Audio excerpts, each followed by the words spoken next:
your manifestation skills and the ability to take control of your life is greatly impacted by the compulsivities that you have.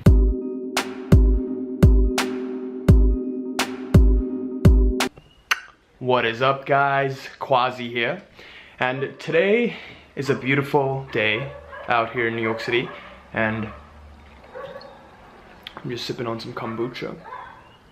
This is very good for you. I've been drinking kombucha usually on an empty stomach in the morning. So what it does is the probiotics in kombucha, it just cleanses your stomach and makes you feel good. But that's not what I want to talk about today.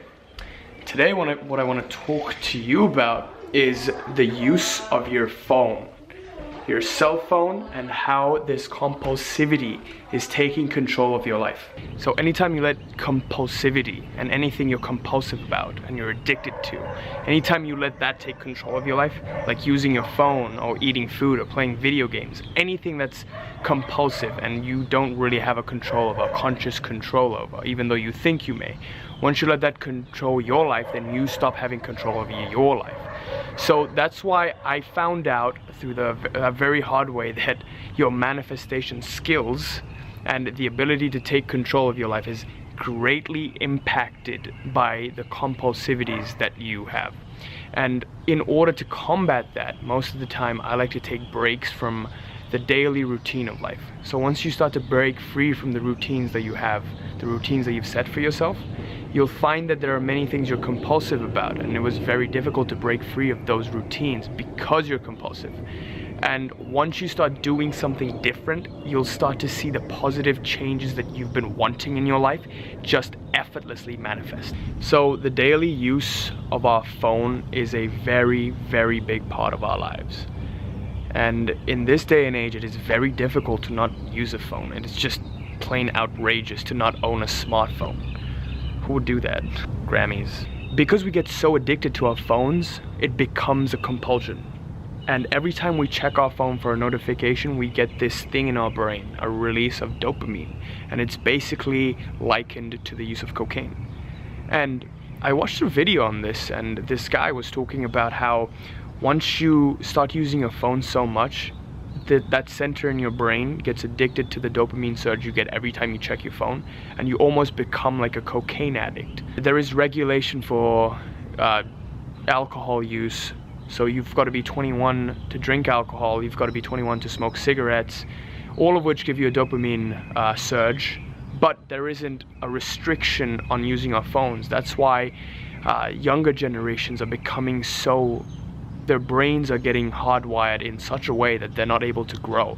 So when you give a child whose brain hasn't grown fully at the age of 14, let's say, when you give him a smartphone, what happens is that child his brain doesn't grow normally as it should, and he gets addicted to that cell phone, addicted to that dopamine rush. And so the neural connections occur in such a way that it just doesn't benefit you later on in life. So a lot of the times it's difficult for us to not use our phones, because even in our daily lives, a lot of us have jobs that require the usage of our phones. And really, unlike alcohol and drugs, there is no job that requires you to drink, or maybe there is, I don't know. My sister wants to say hi. Say hi. Hi. How are you? Good. Do you like to use your phone? Phone. Phones are bad. Yeah, she agrees. So, how do you actually get over the addiction of using your phone? How does one do that? Well, I've learned many different tricks on how to actually stop that dopamine surge you're getting and stop getting addicted to it. And one thing I've really found out is that once you start using your phone, you get into a momentum of using your phone. So the best thing to do is to limit your usage of your phone throughout the day. And how do you do that? Well, what I like to do is every single day, I like to set a time. So first thing in the morning, I will never check my phone, because within the first few hours of the morning, it's your primary creative hours. That is the moment when your best things come out and you're able to create the most beautiful things you can ever create. At least personally for me. Many people are different, it doesn't work that way for people, but First thing in the morning when you check your phone, what happens is you get into a reactive frame. So I will never ever have my phone not on airplane mode. So my phone will always be on airplane mode first thing in the morning. And I will not typically open my phone until lunchtime. So that's when I'm about to eat, so maybe around 1 p.m. or 2 p.m. That's when I'll first check my phone for maybe half an hour, check all my notifications, get that dopamine rush, and then I'll go about my day. Okay, so you see, using your phone can become a terrible addiction, and this compulsion can take over your life. And once you stop using your phone first thing in the morning, you get out of that reactive frame and you're not dependent on your phone. So you don't get into that momentum of using your phone throughout the day.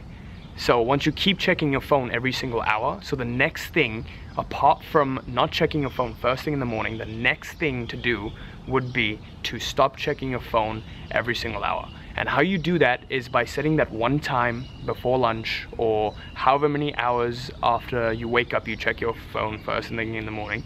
So let's say I wake up at 9 a.m. The first time of the day I'm going to check my phone is around 1 p.m.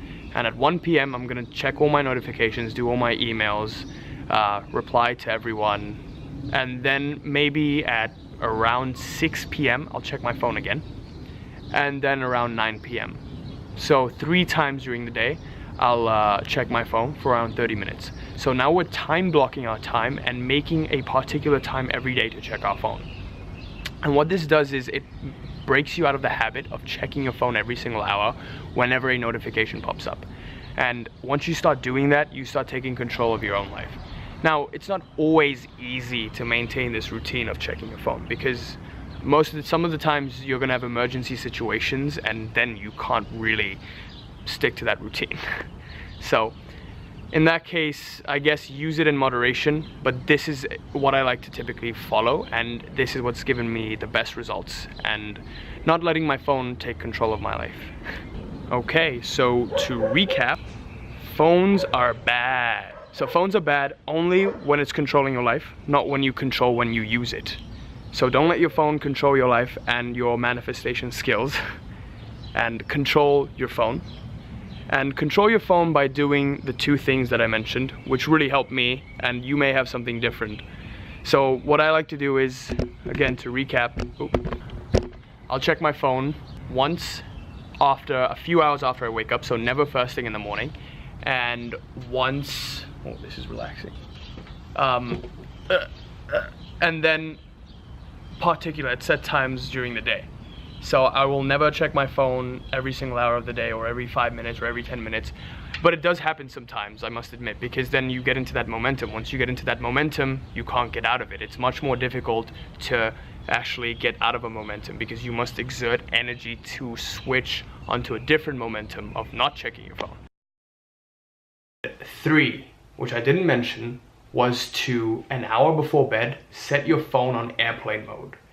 So when you do that an hour before bed, it gives you a chance to actually ground yourself and get connected with yourself spiritually, and not to react before bed. We don't want to be reacting to our notifications, our messages before bed or first thing in the morning. So an hour before bed and at least an hour in the morning is what I like to do. Control your life. Don't let your phone control your life. Thanks for watching this video, and I hope it helped. Till next time.